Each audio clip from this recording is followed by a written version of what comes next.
What's going on, YouTube? It's Kevin. I'm here with my Guild D-55. That's kind of dark in the room. Sorry about that. This is a beautiful guitar from 1994. The setup is amazing. I mean, really. I mean, of all the guitars that I play, I always seem to find the best setup guitars have come from professional musicians. They've had luthiers and professional setup guys get their guitars in shape. And I recently sold a Martin D16 that was set up and just, plays like butter. Just fantastic guitars that have easy playability, really nice sound. That was just one that I had a good opportunity on, and I'm more of not Brazilian, I'm more of a rosewood. I don't have any Brazilian rosewood guitars, they're so expensive. I have like the Indian rosewood guitars, but yeah, and that was mahogany, and I ended up selling it through eBay, and the guy who got it, it was a nostalgia guitar for him. It was great. So it was, part of my plan is to get guitars in the hands of its rightful owner. That's the way I see it. I'm going out, I'm finding guitars. I love to go find guitars and play them. Right now, because of the price range, I'm really focusing on what you'd call vintage guitars. So as we know, some vintage just means old crap. And that's going to be part of my channel too, is just showing you, you see these old guitars and you go, which one of these are any good? You know, which one of them are Martin knockoffs that are actually high quality guitars that you would play next to a Martin and go, wow, that's a really nice guitar. I have a couple of those. Still, one is relatively expensive, and maybe I paid too much for that one, and that's part of the process. You figure out what you should really be paying for these guitars. But hey, you pay as much as you need to pay for the guitar that sounds the way you want and plays the way you want. So you can put a price on it. And like I had a Taylor 714 CE Roadshow Spruce Koa, and I'll have it in the channel. I have some old recordings of me doing old, like within the last year. It's like back in the day when I had a 714 CE. A really beautiful guitar, gorgeous. I mean, Taylor was, I guess part of their program is to conserve the wood. So ones that they would have discarded for having figuring in them of the ebony and rosewood. I think this was an ebony, but it had a beautiful coloring that just on this guitar was stunning. And like anything else, it's a beautiful guitar, but I didn't love the sound. Taylors are very playable. I'm gonna do some videos. We'll talk about different neck profiles and really how it matters to your hand. You know, like making bar chords, and when you're able to get all of them to ring. If you're not John Mayer hands, you know, you got, and you're out there and like, rah. This guitar is pretty cool, I must say. And I had my pick. I think I put it in my pocket. It's funny, I have it set up for the tuning for the Rain song. And then the only problem with doing an alternative tuning, it's like some kind of C, D, G, sharp, whatever, is you can pretty much, unless you know other songs in that tuning, that's your only tuning, and then you're just going back and forth out of it. Like the Black Crows, She Talks to Angels, and if you play it in the whatever it is, open E tuning or whatever it is, you end up with a guitar that you can play cool, mess around sounds on because it's a nice open tuning, but I don't know any other songs in that tuning. So you tune it into that one, and then you tune it back to standard tuning, and that's kind of the way that goes. So right now, this is the Rain song tuning.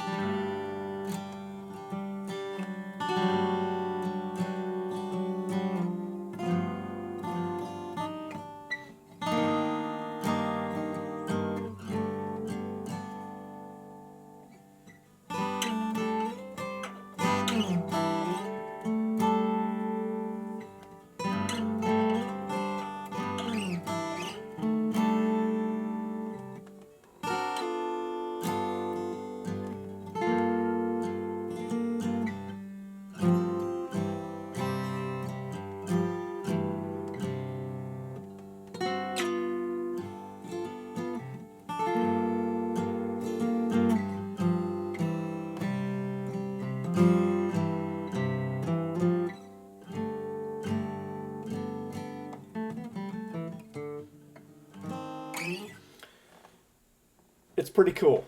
And I need to warm up. I haven't really been playing much today or yesterday, but I love this guitar. I think it's awesome.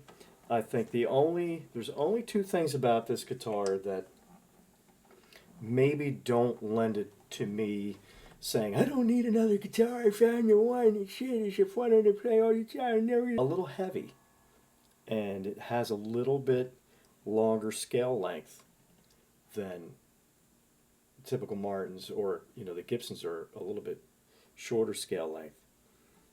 But it really has a great action, and I've just enjoyed it. And I think this is one of those guitars I'm going to keep. It's not a guitar that I have any interest in selling. So that is the Guild D-55. This was going to be, I'll do some recordings of me not messing up.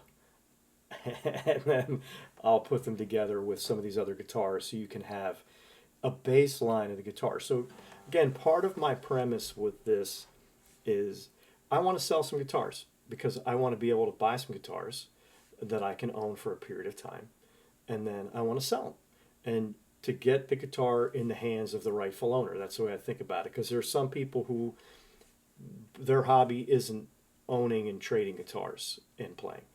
Their hobby is playing, and maybe they play in bands, and my son is one of those guys. He recently bought a Gibson Hummingbird from 1967, and I'm going to do a video on that. Beautiful guitar. What I really love about it too is this. I think this has maybe a little more than a standard fret.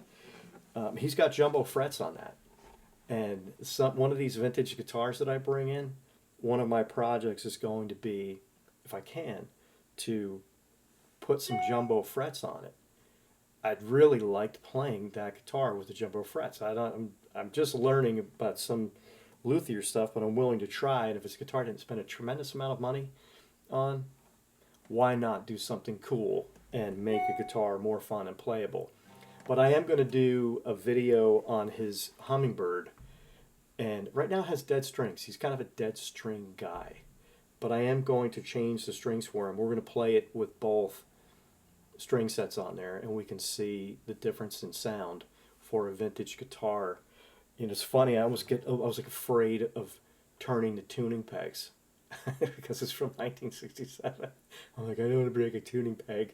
Here's an old guitar. And then maybe that's why people don't change the strings. They're worried about breaking their tuning pegs or something. But again, this is it, the D-55 Guild, super guitar. The condition it came in, this is not the best lighting or whatever to see this guitar. I can tell you that because this is a nitrocellulose lacquer guitar, it does have some checking. And I used to be kind of a fanatic about guitars being perfect. And then I had the Taylor, which was perfect, but I didn't love playing it. No offense to Taylor. Right now I have an 812 CE that is a rosewood back. And something about the guitar, I like the sound. I like playing it. What I get from the guitar is if I'm playing one and I have some resistance feeling in my body where I'm playing it, I'm like, wow, something, I want to put it down instead of play it. That's kind of what I have with the Taylor, and I don't know if it's because it was too much mid-range or some frequency it was making that was not pleasing to me. I found that I was playing other guitars. I had some parlor guitars. I had a really nice little, a Breedlove parlor? And again, it came down to rosewood, the spruce and rosewood combination that seems to be more to my liking than that one, which was co-op. Now, I did buy briefly because I saw it for a nice price online. I thought maybe I could make some money on it as opposed to keep it. But I wanted, it's just, again, I buy them because I'm interested in what does it sound like. Because you're in a music store and you play guitar and you go, you play a little bit and you get it home and maybe you don't love it. I really liked that guitar. It was all Koa. So, if I was in the market for another new guitar as opposed to exploring these vintage guitars, that is a really nice sound. It's a little more dark. If you like it with not a whole lot of jangly mid-range frequencies. It was very balanced, had a really nice bass response. I liked it. I thought about keeping it, but I already have enough of the guitars that I'm going to keep. So that was like at just past the cut of the guitars I'm going to keep. Like this one, the Taylor 812, I have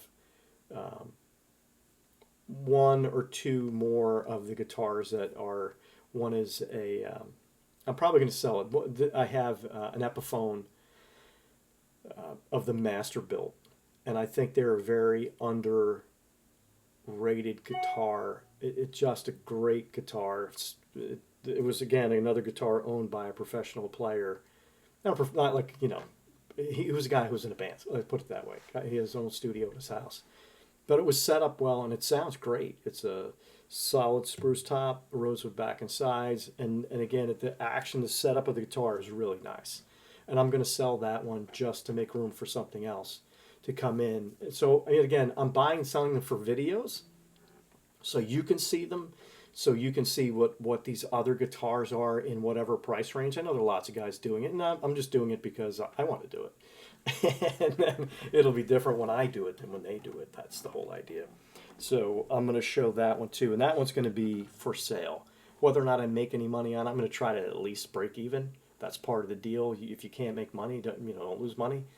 So I want to break even on that guitar at the least, and get it in the hands of its rightful owner, with somebody who hears that and goes, awesome, this sounds like a $3,000 guitar, but because I didn't pay $3,000 for it, I can gig with it, and if something happens to it, it's not really going to be a huge setback. And I think that's why it's great to have some guitars in a price range that you're getting a solid wood guitar that sounds really nice, but God forbid something happened where it got knocked or stolen, you're out $400 to $700, not $1,500 to $2,000 or whatever. And I don't know that a lot of guys will go gig $3,000 guitars unless they just have it like that. So that's this video. I'm going to be putting up some regular videos. Part of it is just the fun of going and looking at guitars and meeting people and buying guitars, and then going back and you play it and you see what it's worth. And I will do some videos on fixing the problems they come back with. And what I know, some guy gave me a guitar. I went out and I looked at it, some Honer. I don't know if they're just like another cheap brand that maybe has a higher end. Again, I don't know much about that brand. And there was a guitar that this guy had listed for $150. And when I got there, the bridge was lifting. And what I'm seeing with some older guitars is at the bridge, I'm trying to see how I get this for the camera, the back of the bridge begins to bow and lift as the string tension pulls this way, right? And then you get this bowing here, and then it obviously changes the action. You start messing around with the guitar, and maybe it's just not properly humidified. But that guitar, the bridge was lifting off, and it has a crack. So I'm going to show that it's not really playable. You think about it, you keep tuning it, and it keeps pulling harder and harder on the bridge until the bridge comes off. And then if you damage the top, the guitar's garbage at that point. So I don't really want to do that, but it's a pretty guitar, and it's probably, with putting the bridge back on properly, maybe it's worth $125. I don't know what somebody would pay for it. I don't even know what you'd pay for it new. The rest of the guitar is almost in new condition, though, which is really the funny or sad thing about it. When I cleaned it up, it really changed. It looks like a new guitar, absent this one piece of damage. But if you were going to buy a guitar for a kid to play, pay $150. If it sounds nice and can keep a tune, a kid can play it, and if they get more interested, you can upscale from that guitar, and you haven't invested a ton of money, but you're going to buy a guitar that's playable, not a piece of crap that'll never play in tune. So let's just stick with that. This is going to be one of my baseline guitars for you to see this beautiful Guild, the gorgeous inlays, I just can't say enough about this guitar. It is just such a great guitar. And I'm going to take it out of this tuning now so that I can start to play it again. You know, I'll play the Rain song a couple times and maybe I'll get it on here good. But I don't know how that affects copyrights if I end up playing it anyway. Probably shouldn't really be playing too much of somebody else's music. Angela Petrilli has a channel. She goes through the Fishman, I think it's Fishman Takeover. And I've been learning some songs from her. You know, nice, pretty girl, does a great job of taking you through the songs and getting them into like a full composition for you to play. So look her up, really cool. Anyway, thank you for this. Will be probably the next guitar I'm going to bring up will be one of the Japanese guitars. I found a nice Alvarez Yari DY74, and what a great guitar. I'm going to show it to you. I can't wait to show it to you. It's really, really cool. Not a Canon, but if it plugged in with the K&K that it has in it, I think it's going to record really nice.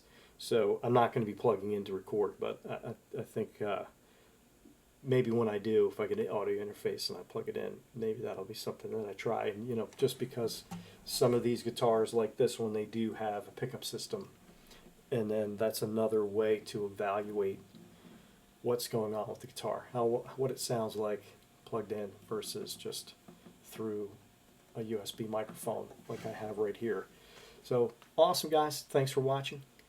I'll see you again, and we'll go out and we'll try to find you some cool guitars.